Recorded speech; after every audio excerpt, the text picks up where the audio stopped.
By the end of this episode, you'll discover why love can feel overwhelming for highly sensitive people and how to ease the hidden stress so you can finally relax into real connection. In this video, you'll discover why even a healthy relationship can feel overstimulating for HSPs, the invisible emotional load you carry and how it keeps you stuck in survival mode, and how to shift from managing love to actually experiencing it. I used to feel like my partner took up all the room in the relationship. It was like I was on duty somehow, and I had to be there ready to do what he wanted and ready to soothe over any emotional issues that came up. I put myself in a servant role rather than in a partnership role. And this felt like I didn't have a life. I felt like I was just there to be of service rather than there to be a participant. But over time, I've learned to take up space for myself in the relationship and to stop carrying what was never actually mine to carry.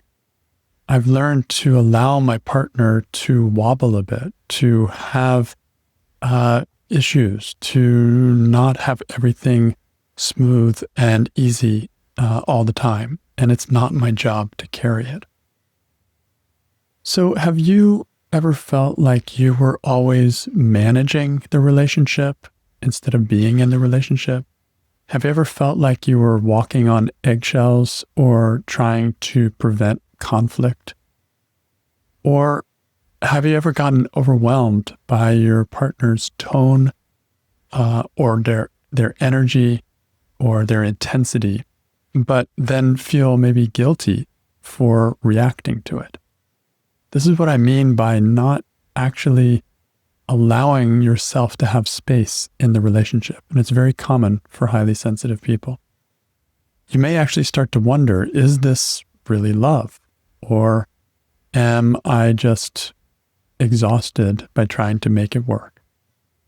And so you end up hiding your needs to avoid feeling like you're too much, but you end up feeling emotionally neglected as a result. When you don't actually show up in terms of what your actual needs are, then there is no one there to take care of them. And that is a feeling of not getting what you need. So what can happen is you can end up not just feeling your own feelings, but absorbing their feelings. And this happens naturally as a highly sensitive person, but becomes exaggerated when the focus is too much on them and it feels like you're just all about them and their emotions become the predominant thing. You may start to see, as we all often do, that something is off before they speak, and you may carry the weight of fixing that when it wasn't actually asked or wasn't actually needed. This is an understandable kind of reaction because we like things to be peaceful. We like things to be calm and settled. And so when we see a storm brewing or we see some problem emerging or an emotion coming up in our partners, we can easily think, okay, let's just head this off at the pass and nip it in the bud, if you will. And so we end up stepping in ways that may not actually be appropriate or may not actually be needed, and sometimes can even cause greater eruption if we get into the other person's business. But even if we do it well, we're carrying a weight in the relationship. We're carrying extra responsibility in the relationship. And that is a burden, and it's tiresome, and it also prevents us from taking care of and getting our own needs met and understood. So you may know what your partner needs, but you may have no idea of how to express what you need without feeling selfish or without feeling dramatic. That's the thing. When we disappear, when we go into the ether and are no longer showing up so that anyone can see what we actually need or want or feel, it feels like we're being selfish if we start to come out of that and actually express something. And this can keep us locked into that place of being invisible in a relationship. So what happens is you end up trying to keep the peace externally, but you may be starting to fall apart internally. And this can be a real problem for us as HSPs. It happens to others as well, but I think it strikes us more often. When we go out of balance, we tend to go out of balance in this direction. Everything's looking good. We're taking care of things. We're managing everything, but our needs are invisible and there's no time or energy or even permission for us to take care of ourselves. So the cost of this is that you may end up feeling drained after time with your partner, even when there's nothing wrong, because you're taking on subtly these little jobs, these little responsibilities, this need to steer the relationship or steer the experience so that it avoids the pitfalls of emotional outbreak or disappointment or problems. So when you're constantly at the helm, then it can be draining, even when there's, like I said, nothing wrong. And then what can happen is you may start to begin to resent your partner. And it can be very subtle, but it's just a feeling of like, oh gosh, I just need a break, or this is too much, or you may start getting a little bit angry at them, even though you may not express it.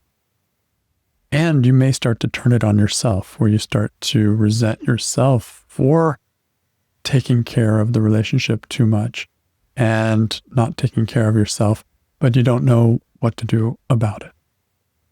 And you may stop sharing your feelings as well with your partner, not because you don't want to, but because you don't trust that they'll land well. And so there becomes the relationship becomes almost one-sided, where they think everything's going fine because everything is just about them, instead of what a real relationship is I have needs too. I can bring those in, and together we can work on my needs some of the time and work on their needs some of the time. And there's a balance in that. And so also you can also start to fear that love requires abandoning yourself. And you may just think that's the way it is. Either I'm alone or I'm in a relationship and I'm abandoning myself. So it's like not very nice choices. Like, okay, I'm either, if you want to be in a relationship, then it can leave you feeling like, well, how the heck can I do that? Because if I'm in it, I'm going to have to abandon myself. And you may start to think that if you were stronger, then maybe this wouldn't bother you. This is a very common kind of thought. Maybe I'm just not built for romantic love, which of course is not true. HSPs are like the people built for romantic love. We just have to work through a little bit of stressful conditioning and reactivity that prevents us from being real partners. If we can overcome that, the potential is very powerful for us to be amazing, have amazing relationships. The truth is, your sensitivity isn't the problem. It's the emotional residue that builds up when you don't know how to process it, when you continually go across into your partner's lane and start taking on their responsibilities. And you don't know how to find that healthy separation, that balance point between what's theirs and what's yours. And when you experience things through a sensitive nervous system, but you don't have the tools to process them so that you can be free of that experience again. When an experience isn't processed, completely, then the mind just keeps looping on it and the frustration can build.